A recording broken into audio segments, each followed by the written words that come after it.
Hello, crime lovers, and welcome to Murderesque, the show where we talk all about true crime. I'm Juliet. I'm Keely. I'm the host of the Talks on Olympus podcast on YouTube. And today we're talking about Melanie McGuire, aka the suitcase killer. Some trigger warnings are abuse, murder, and dismemberment. So if you're sensitive to these, scroll away now. And some housekeeping things. One, I might have the flu right now, so that's why if I seem very off during this episode and the next episode, Cheers. I'm currently sick right now. So if I seem like I'm currently fighting for my life, I am.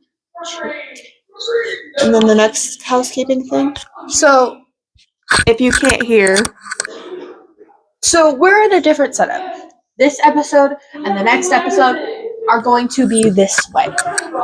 So there's a lot of people walking past us, and we know a lot of them.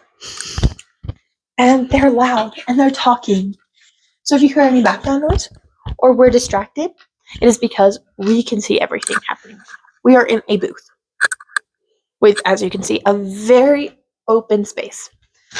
So, try and ignore it. We're hoping that the mics aren't picking up on any of this, but we're not positive. But, yeah.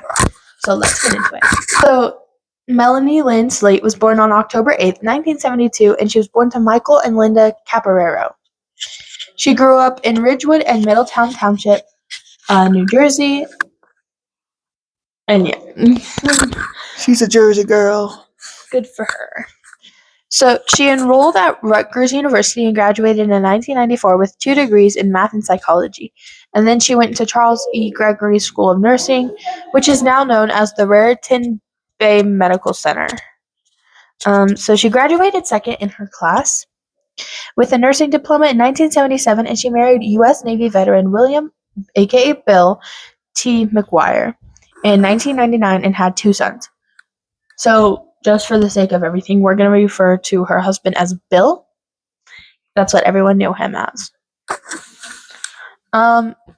So that's her background information. It was very quick. There's not much on it, but we're going to move on. So she did have an affair with Dr. Bradley Miller, who was a married doctor at the fertility clinic where she worked.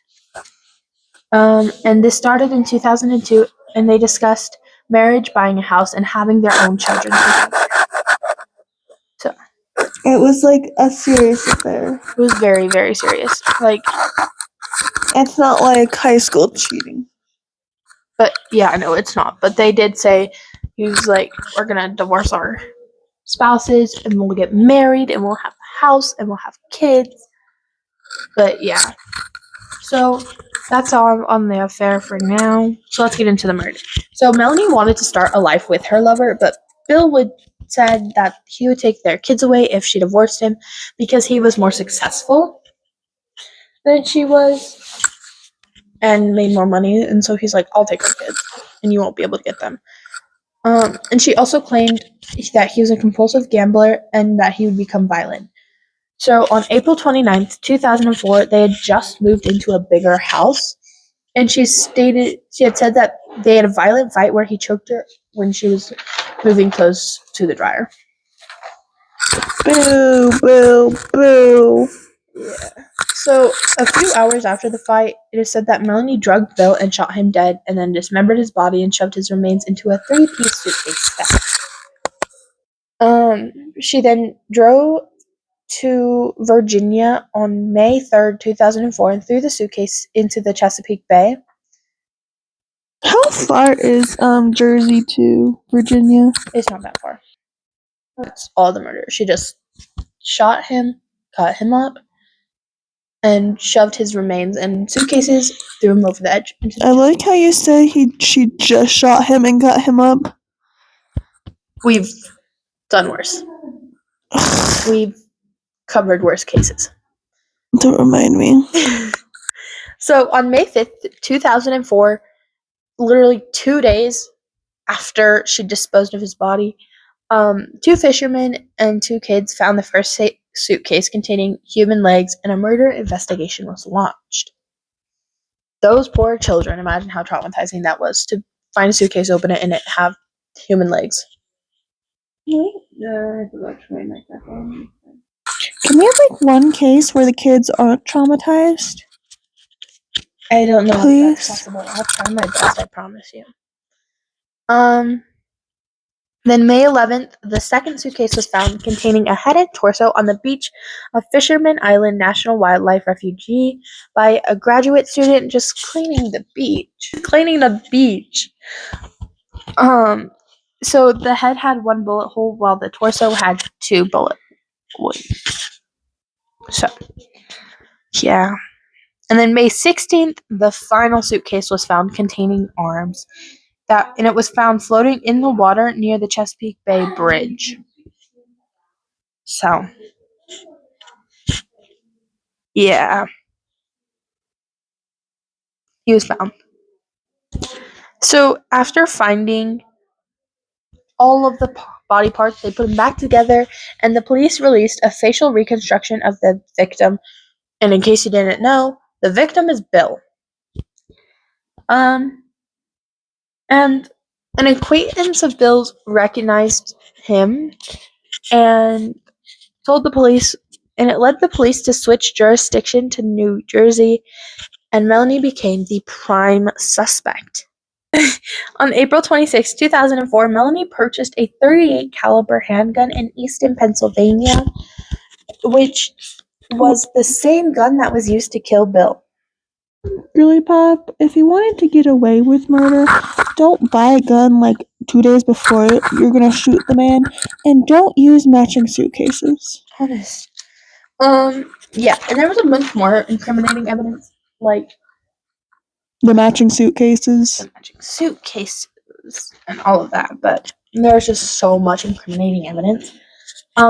They also had the same luggage and fibers of the couch and towels they used to move or found in Bill's wounds. And it is said that she used the towels that she got from her place of employment to clean up the blood. And also, which meant she put some of it on Bill to clean the blood from Bill. But so these fibers were found, and they're like, track the fibers now to the towel, and the towel to the place if she worked, and she had taken the towels to move. And they had the same luggage, so it was in part of his body, and then there were parts of their couch found in his boat,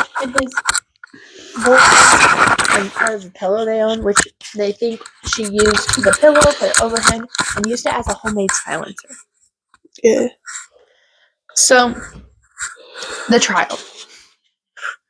June 2nd, 2005, which is more than a year after the murders, Melanie dropped her kids off at school where police apprehended her. She posted bail 3 different times. Guys, 3 different times. And after almost 3 years, the murder trial finally began with Melanie claiming her innocence, saying that Bill was violent and a compulsive gambler. So on April 23rd, 2007, the jury found Melanie guilty of first-degree murder and also convicted her of perjury, desecration of human remains, and possession of a weapon for unlawful purposes. And she was acquitted of 2 counts of hindering apprehension, as well as tampering with evidence and possession of Xanax without prescription. They think that she used the Xanax to drug Bill.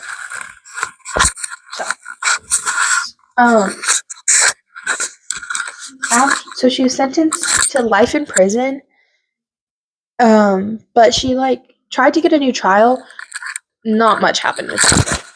She was trying to get a new trial because she was like, oh, my trial was unfair. Yeah, she was claiming that things happened in her trial, making it unfair, and was trying to get a new trial, but they didn't care. They're like, no, because the evidence is there's too much evidence proving that it's you. So new trial, the same thing would happen. So she was sentenced to life in prison at 34 years old on July 19th, 2007, and she won't be eligible for parole until she is 101 years old. This became extremely popular, and everyone was following it, mainly because of the brutality of the murder. And suitcases in the suitcase killer, and so she was dubbed Suitcase Killer. And in 2022, Lifetime actually produced a movie titled The Suitcase Killer, the Melanie McGuire story, starring Candace King as Melanie, Michael Rourke as Bill, and Jackson Hurst as Bradley Miller, who, if you don't remember, was her lover. And also, 2022, Lifetime had an adaptation of this. They made it into a movie. That was the case of Melanie McGuire. If you like this video, please like, subscribe, comment, dislike. Go for it. And come watch me. Hopefully, I'm gonna get the episode up soon. I am so sorry it's taking forever. It's because of me. But we're gonna talk about the gods and goddess, Hades and Persephone. Then we're gonna talk about their myths, and then we're gonna go on to Prometheus. Yes. So go check Keely out, and I'll see you next time on Murderesque. Bye, guys.